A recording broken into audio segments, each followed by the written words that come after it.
한국에 25억 원을 보유하고 있는 가구는 2% 미만이거든요. 정확히 말하면 이제 한 1.8% 정도 될 겁니다. 그래서 이런 상속세법 개정이 뭐 중산층에게 적용이 된다고 할 때 그 중산층은 이제 상위 10% 이내에서의 그 중산층을 의미하는 거거든요. 그래서 25억이 아니라 2억 5천 없는 집도 굉장히 많기 때문에 이런 이제 세제 개편 얘기하면은 굉장히 이제 허탈한 생각이 들 거고요. 근데 거꾸로 이 돈을 상속을 줘야지 국가 경제가 돌아간다 이렇게 생각하는 쪽이 또 있기 때문에 그쪽에서는 이거를 무조건 낮춰야 된다 이렇게 얘기를 하고 있거든요.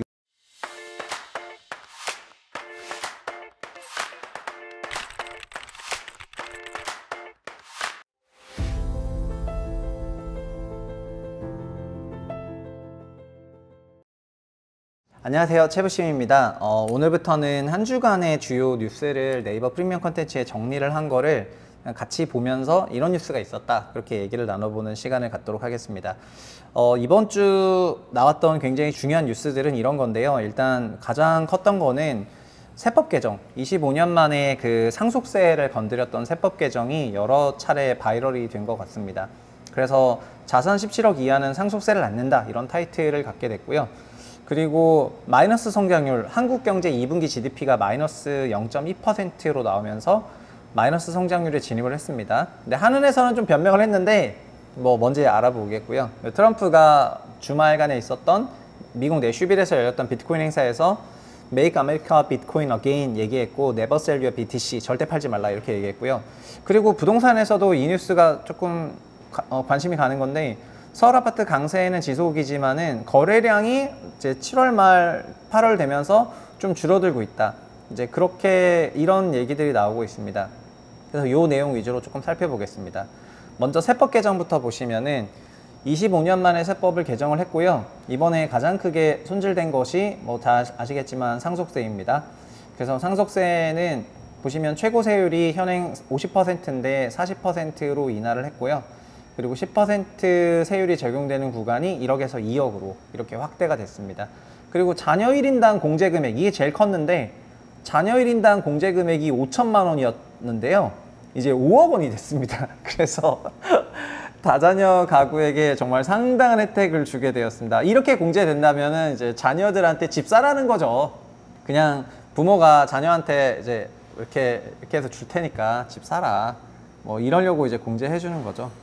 그리고 그동안의 이런 변화가 그 부자들의 세금으로 엮여지던 상속세 부담이 점점 중산층을 옮겨가고 있다는 문제의식을 했다는 게 이제 정부 생각이고요. 실제로 지난해 전체 피상속인과 과세 대상자 비율이 역대 최고인 6.8%를 기록을 했습니다. 서울은 이게 15% 정도 되거든요. 그래서 대상이 좀 늘어났다. 그 상속세를 내야 되는 피상속인 그 대상이 좀 늘어났고요.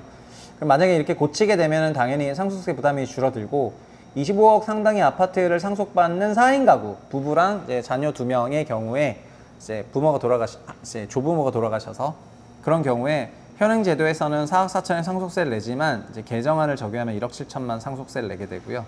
그래서 이게 중산층의 세부담을 완화하고 다자녀 가구를 우대하는 효과가 있을 거다 이렇게 기대하고 있는 것 같고 실제로 서울이 지금 한 13억 정도 되는 게 평균 가격인데 그런 정도의 가격은 상속세를 이제 안 내게 되는 거죠. 그러니까 거꾸로 말하면은 그런 주택을 보유하고 계신 분들은 돌아가실 때 자녀들이 상속세를 하나도 안 내니까 이제 굉장히 그런 부담이 없어지겠죠. 그래서 25억 원을 상속할 때 자녀 수에 따른 상속세 변화가 이렇게 나왔는데요. 그래서 이런 걸 보면은 어떤 생각이 드실지 모르겠지만은 한국에 25억 원을 보유하고 있는 가구는 2% 미만이거든요. 정확히 말하면 이제 한 1.8% 정도 될 겁니다. 그래서 이런 상속세법 개정이 뭐 중산층에게 적용이 된다고 할 때 그 중산층은 이제 상위 10% 이내에서의 그 중산층을 의미하는 거거든요. 그래서 25억이 아니라 2억 5천 없는 집도 굉장히 많기 때문에 이런 이제 세제 개편 얘기하면은 굉장히 이제 허탈한 생각이 들 거고요. 근데 거꾸로 이 돈을 상속을 줘야지 국가 경제가 돌아간다 이렇게 생각하는 쪽이 또 있기 때문에 그쪽에서는 이거를 무조건 낮춰야 된다 이렇게 얘기를 하고 있거든요. 요즘에는 이 상속세 때문에 실제로 외국을 가는 경우가 없지 않아서 그래서 기재부도 이런 거를 알면서 그러니까 정치적인 저항이 클 거를 알면서 그렇다고 가만 냅두자니 1년에 약 10,000명씩 막 해외로 가서 몇십억씩 거기서 상속하고 오고 막 이럴 수 있다는 그런 생각에 이제 우리나라 돈이 밖으로 나간다는 그런 불안이 있다 보니까 이런 세제 개편을 추진하게 되는 것 같습니다. 그래서 상속세 최고세율이 내려온 거, 그 다음에 50에서 40으로 내려온 거 이거랑 그 다음에 과세표준 구간을 조정하게 되면은 고액 자산가들한테 혜택이 좀 많이 간다는 그런 정치적인 부담이 있는 것 같고요. 결국은 이 핵심으로 향후에 5년 동안 약 18조 원 가까운 또 세수 감소가 있거든요. 결국은 이 18조 원의 세수 감소를 어디로 메꿀 것이냐, 이제 그런 얘기를 해야 되는 건데, 보시는 것처럼 소득세, 법인세, 부가세, 상증세, 여기서 나오는 이 상속세제 개편을 하면은 25년에 상증세 2조 5천억, 4조 원, 4조 원, 4조 원, 4조 원씩 누적적으로 약 18.6조 원의 그 마이너스가 나거든요. 그럼 이걸 어디서 메이크업을 할까요? 그래서 사람들이 뭐라고 생각하냐면은 월급쟁이 월급인 소득세에서 이거 메이크업 하는 거 아니야? 이러면서 지금 또 불안을 갖고 있는 그런 상황이죠. 그래서 이거는 정치권에서 국회를 과연 통과할 수가 있을까? 그런 거에 대해서 저 개인적으로는 약간 회의적인 그런 생각이기는 합니다. 결국은 5년간 19조 원씩 마이너스가 나는 거를 지금 굳이 엄청나게 상속을 해서 결국 상속한 사람들이 소비를 많이 하냐, 이제 한국에서는 다 이 피상속 자녀들이 보통 집을 살 거거든요. 그래서 집 사면은 경기가 좋아지냐, 그게 아닌데 자꾸 집 사면 경기가 좋아진다고 생각하는 쪽이 있어가지고 이런 생각을 낸 것 같습니다. 직업 일자리가 많아져야지 경기가 좋아지지 뭐 집 산다고 경기 좋아지겠습니까? 그래서 이 뉴스는 그 정도로 보시면 될 것 같고요. 그리고 이번에 종합부동산세 개편이 빠졌습니다. 사실 종부세는 정부가 없앤다고 한 적도 없어요. 야당에서 종부세를 없앤다고 했거든요. 그래서 야당이 종부세 없애다고 한다는 거 정부가 그냥 같이 안 올라타기만 하면 되니까 그건 그냥 이렇게 끝났고, 그래서 너무나 자연스럽게 종부세 이슈는 일단 없어졌습니다.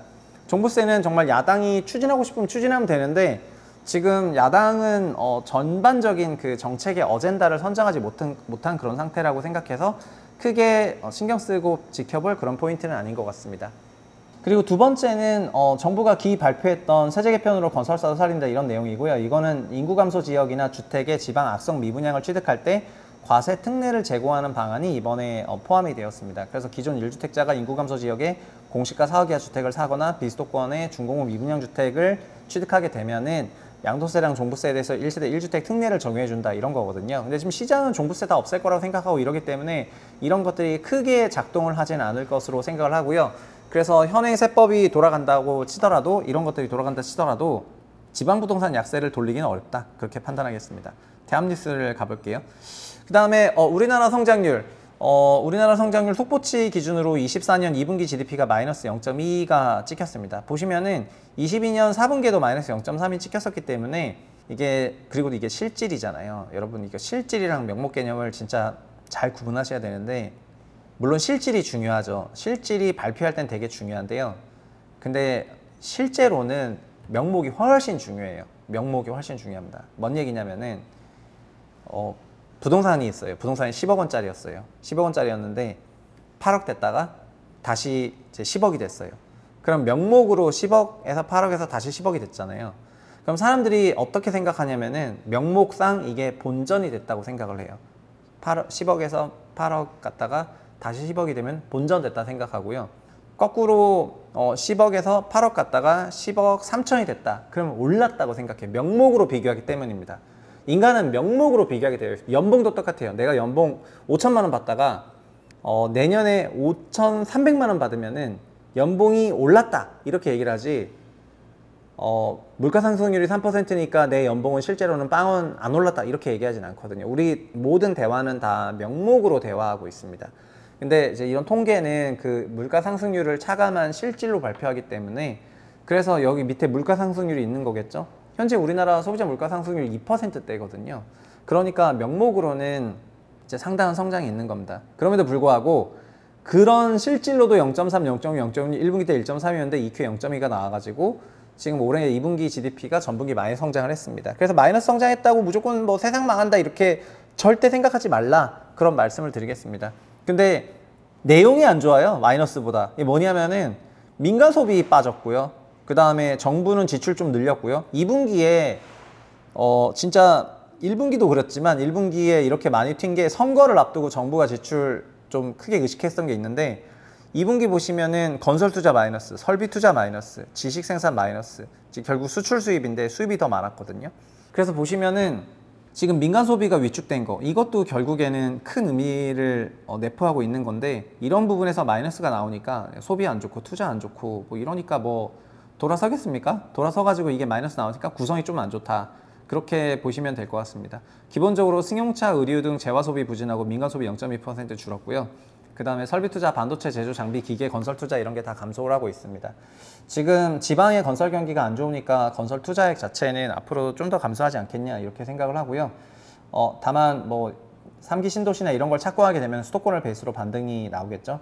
그리고 원자재 수입이 좀 크게 늘어나서 이제 그런 상황이다 이렇게 보겠습니다. 근데 한은에서는 그냥 2분기 성장률 마이너스 난 게 전분기가 1.3 너무 올랐기 때문에 그게 그냥 기저효과가 너무 커서다 이렇게 얘기를 했고요. 그래서 상반기 전체로 보면은 전년이랑 비교하면은